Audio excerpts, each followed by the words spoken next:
The outspoken war veteran and ZANU-PF heavyweight Christopher Mchangwa has reportedly warned President Emmerson Mnangagwa to pursue a controversial 2030 term extension at his own risk, declaring that age and coups work together in a chilling political broadside. Sanapinda mashoko buda wataurwa panapa naMchangwa achipa mutungamiri wenyika President Emmerson Mnangagwa mawarning achiti 2030 ita zvenyu mega, munozviziva kuti aiwa right now mukatarisa makore avo akuratidza kuti aiwa ava kuenda kuclock chaiko back to 2017, achiti situation yakaitika muna 2017 yanga iri same situation yemakore zvinogona kudzokero dzake history ikaripita itself. Sanapinda mashoko mudanyiko pangona chinzi 2030 at your own peril, Christopher Mchangwa warns Emmerson Mnangagwa as the term extension storm erupts. Don't subscribe or like out on the bell icon. Tipita munamu mudanyiko mchinzi.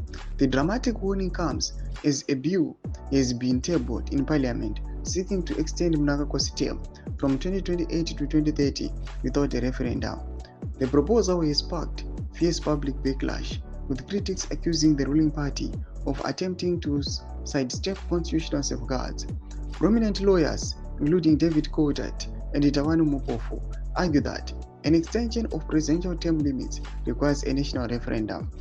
But insiders say ZANU-PF is keen to avoid a public vote amid growing unpopularity of the proposed extension, with the tensions rising and political temperatures soaring. The 2030 battle lines are now clearly drawn.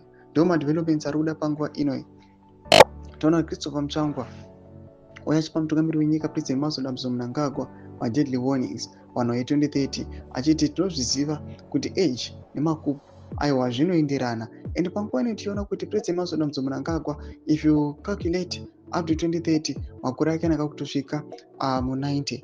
Panguva inoi zvonyatsoonekwa kunzi hapana vanhu vanoda kuzombotungamirwa nemunhu anoonekwa kunzi aiwa makore ake doko ava achiuya achipa isignal yekup. Pinda comment section medu dzafunguro enyu moti kudii pamusoro pechitiko ichi. So subscribe or like, chiri on the bell icon.